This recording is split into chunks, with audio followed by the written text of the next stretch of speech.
my we pleasure. do a rapid fire lightning round to wrap it up. Like, this is still available and awesome and highly recommended, obviously. Just have not too many copies left of that now. Oh, A little over for 200 print coming up. I don't know. We'll see. Yeah. We'll see. There's a little talk. Des and I are starting to talk about doing another one. So Oh, cool. Yeah. we'll see about that. I don't know if I'll live long enough to get it done, but you never know. Visit me online. I always post. I get a Substack, a free weekly newsletter that if you want to keep up with what I'm doing, and I do a new sketch every week, and I have stories about the freelance biz and news about this or that and new projects and stuff. So you can keep up with me that way. I still post on social media, Instagram and stuff. So, find out what I'm doing if you're interested. Yeah, we'll add your links in to the video so that they'll show up.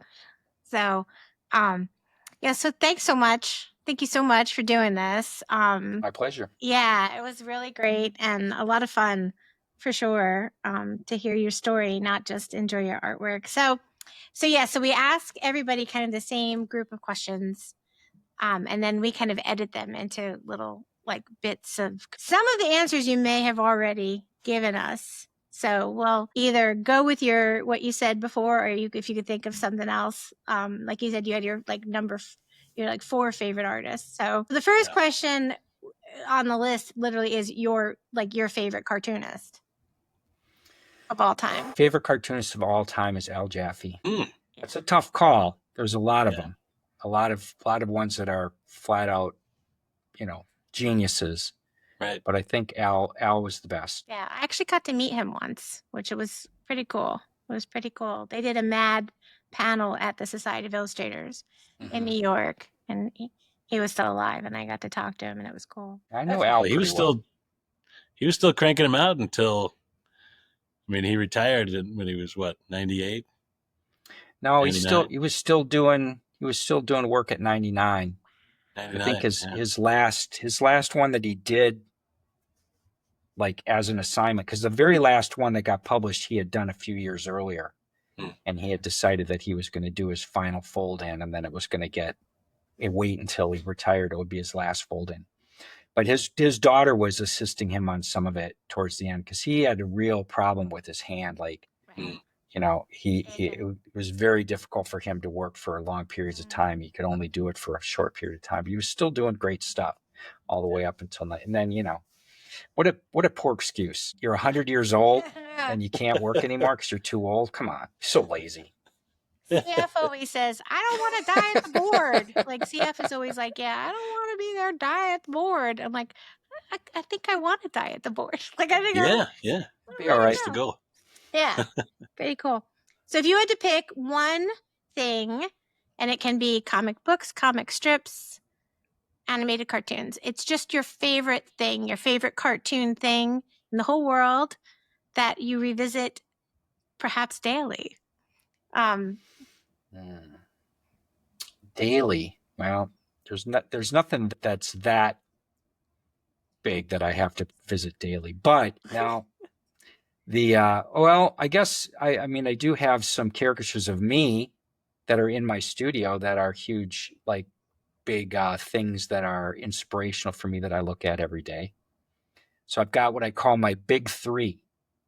And I've got, these are caricatures of me by Mort Drucker, Al Hirschfeld, and Sebastian Kruger. Yeah. I'll have to, I'll send you pics of them that you can put in the show if you want. Yeah. They're prominently hanging in my studio. I'm looking at them right now. And they are, just like 3 completely different styles of caricature, and all of me when I was just like 98 when they were done. So 98, 99. So I'm old and decrepit now, Crypt Keeper Tom, compared to those days. But but if I had to pick a comic book, it would be The Dark Knight Returns, Frank Miller. Never heard of it. There it is. Yeah. That got me back into comics in the mid-'80s. Oh yeah. My then girlfriend, now wife, Anna, bought it for me for Christmas as a graphic novel collection. I hadn't bought a comic book in, I don't know, maybe 5 years. And she got me this, and I just devoured it. And I was like, oh my God, is this what comics are like now? And so then I started getting back into comics and Frank Miller and Alan Moore and, that era of writing and the adulting of comics and just those kinds of themes and much deeper stories and characters and stuff that blew me away. But yeah, I pull The Dark Knight Returns out probably once a year and reread it. Yeah. Nice. That's a masterpiece. Yeah, I think I said you as getting me into, like, I knew Watchmen was cool, but I remember you saying, dude, you got to check out Miracle Man. Yeah. And maybe even his Swamp Thing run, like. Yeah.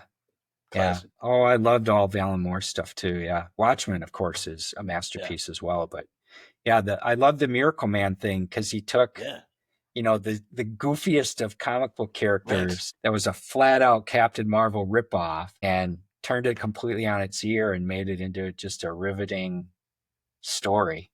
And it was super cool. Did I ask you who your favorite cartoon character is? Superman. No. Yeah, it's obviously Batman. Yeah. It's so fun that it's just there this whole time, right over your shoulder. Yeah. Do you have a favorite thing to draw? Wow, favorite thing to draw. I guess if faces is a thing to draw, I guess that would be it. I love drawing people. I guess that's it. I love drawing people, and I love trying to capture what makes them, and caricature. That's what it's all about.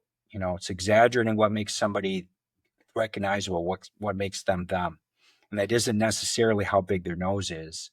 You exaggerate how you identify people, and sometimes it's much more about expression and their presence, is what I call it, presence, than it is about the size of their ears or whatever. Yeah, to the point where I remember talking with you about, or hearing you talk about, if you're drawing some characters in the background of one of your parodies and they're not based on anybody, it's like people can tell. It's like they don't have that same kind of essence, or like. So even if you're drawing somebody in the background, you want to base it on something so that it's got that. There's no. Sam Viviano taught me that. He said you want a consistent look to people in your stories. So if you're doing a hardcore caricature of a couple of main characters, then have cartoon, background people that just look like cartoons takes you out of the story. So I'll always add some kind of personality, to the people and try to mix up the looks, and the styles. I do have kind of a cartoony looking person with certain conventions I use with background people.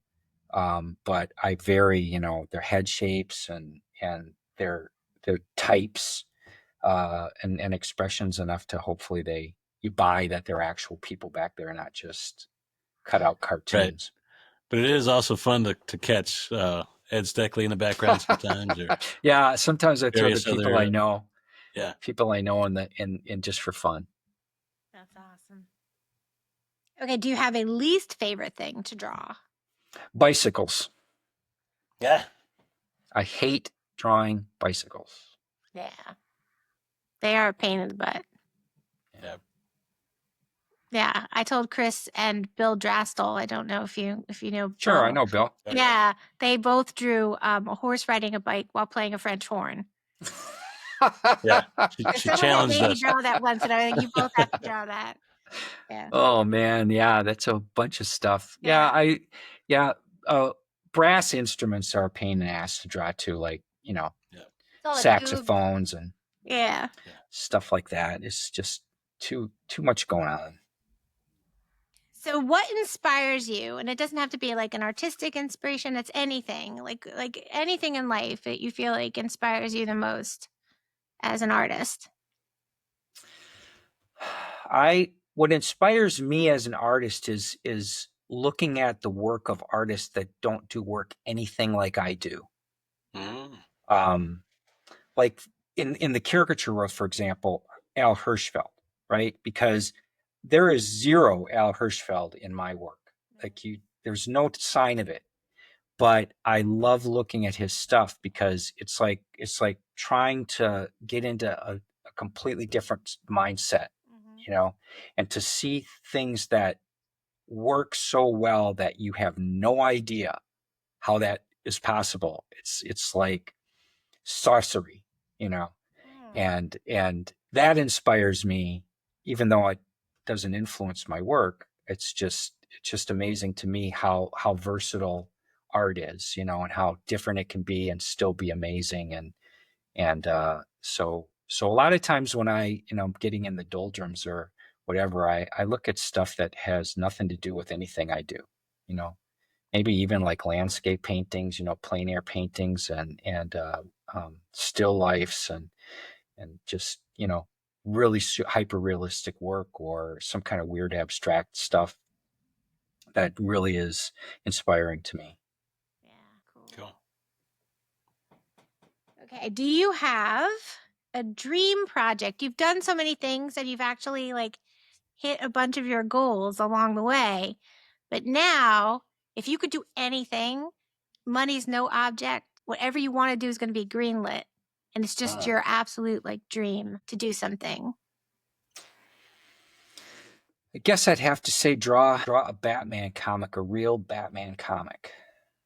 That would be something I'd love to do. Probably just once. That would be awesome. I don't think I'd want to be the guy doing Batman title every single month. Right. But to do like a Batman story, and I'm hoping maybe someday I get to do that. I've actually done the cover of a couple of Batman titles because for a while there, Mad got to do variant covers for DC for their New 52. So I did the cover of Detective Comics. Oh, cool. And I did the cover of Superman Batman, which was a title. I don't know if it still is, or maybe it was Batman Superman, one of the two. But it was, a gag cover, Mad cover type thing, Alfred in it. But no, that'd be pretty cool to get to do maybe some Elseworld story or something. Yeah, I'd like to do that. That's a good thing to put out there. Put that in the universe. Yeah, right. That'd be awesome. Be so cool. Okay, and the last question is, this is your life moment. What do you think, what would you like to think that people get from your work? All the work that you've done. Like, what would you like people to think about your work and take away from your work? Oh boy. Ultimately, I just like to make people smile and laugh. That's, I think, why I love doing humor and not the realistic stuff. Because I just love it when people look at something I've done and laugh. And so that's it. I think that's ultimately, I hope I get remembered as somebody that made people laugh with their work. Oh, I think for sure. Yeah. Absolutely. Yeah. Yeah. Yeah, it's a good thing. It's a good gift to give the world. And, it also, like, I always think like cartoonists are like the comedians, right? Of the art world. And then live artists are like the stand-up comics. They're out there with like absolutely, jumping out of airplanes with no parachutes. Sure. Yeah. That's a great analogy, actually. There you go. Yeah. Nailed it. Yeah. So awesome. So thanks so much. We're so grateful that you did this and that you gave us your time in our little podcast thing that we've decided to do. I had a great time. Thank you for having me. Yeah. Thanks so much.